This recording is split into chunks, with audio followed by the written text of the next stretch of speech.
pas disponible pour le moment. Merci de laisser un message après le bip. Ouais, gros, t'es où là? On est en plein tournage, on va commencer la 4e vidéo, on a tout ce qu'il faut et toi t'es pas là. Tu me rappelles quand t'arrives, hein? Ah, ben voilà! Ouais, Talia, désolé pour. En fait, je suis au Brésil. Du coup, je suis en plein dans le carnaval. Donc en fait, ça va être un peu chaud pour la vidéo. Mais bon, mais je te dis bientôt. Bon courage, des bisous. Ah, mais comment je vais faire? Mais je sais, je vais appeler Fanny. Allô Fanny? Ouais, là il y a Léon qui nous lâche et j'aurais besoin de quelqu'un pour le remplacer. Tu serais dispo là tout de suite? Bah ouais, je suis là. Empieza el matriarcado. Salut à tous! En novembre 2018, le mouvement des Gilets jaunes est né en réaction à la hausse des taxes sur le diesel. Quelques mois plus tard, Wikileaks a révélé que cette hausse de taxes était en fait prévue dès novembre 2016 pour financer des exonérations de cotisations patronales. Si je résume, mais j'ai peut-être mal compris, une hausse de 17 centimes, convergence du diesel sur l'essence, puis de 4 centimes supplémentaires, convergence de l'essence et du diesel sur la moyenne européenne, rapporterait en gros 8,5 milliards d'euros si l'intégralité de cette recette était affectée à des allègements de cotisations sociales jusqu'à 1,6 SMIC. Quel serait le degré de progressivité de la mesure ? Bon, dit comme ça, c'est pas très clair. Mais ça sent l'arnaque. Vous vous souvenez, ce passage dans la vidéo 2? Eh ben sa ruse, c'est de retirer de la boîte cotisation pour mettre dans la boîte nette. Et aussi dans la boîte profit, mais on verra ça plus tard. Eh ben on vous l'explique maintenant.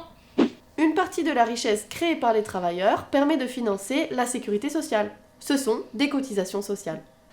Une partie de celles-ci, les cotisations salariales, permettent de faire la différence entre le salaire brut et le salaire net. Mais il existe aussi des cotisations patronales, prélevées sur les richesses créées par les travailleurs. Et c'est notre dû, en plus de notre salaire. L'idée politique derrière tout ça est simple.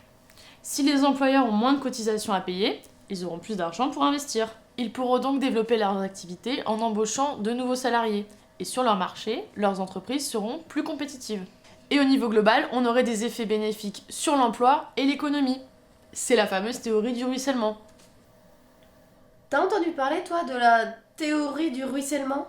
Bah ouais. C'est quoi? Bah d'abord on donne un maximum d'argent aux grandes entreprises. Et après? Bah c'est tout. Chaque année, et depuis 50 ans, l'État exonère de dizaines de milliards d'euros de cotisations les employeurs au nom de la sacro-sainte compétitivité des entreprises. Le montant de l'addition progresse jusqu'à atteindre la somme astronomique de 63 milliards d'euros en prévision pour 2019.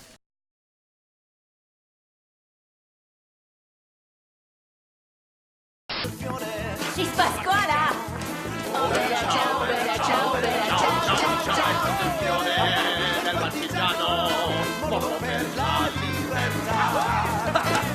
Pourtant, cette politique d'exonération des cotisations patronales est largement inefficace. Vous avez vu le chômage baisser de manière significative depuis 50 ans, vous?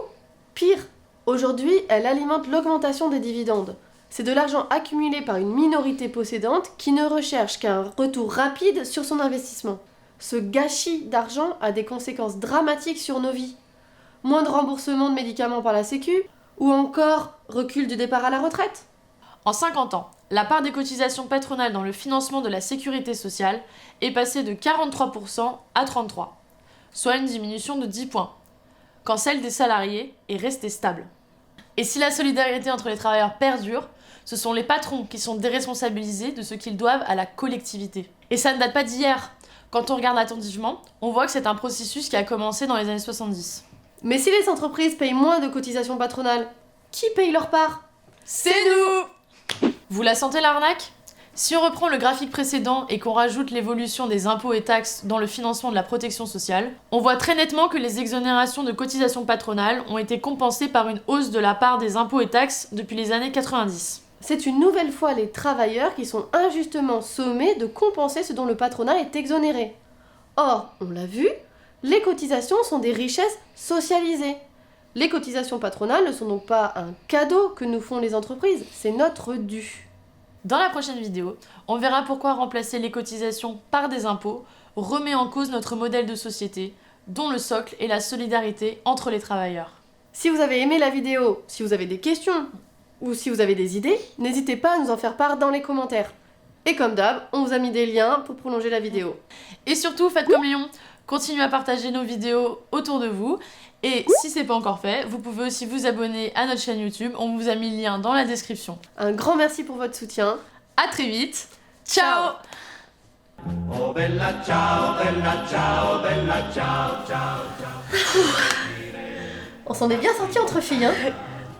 Sotto l'ombra di un bel fiore.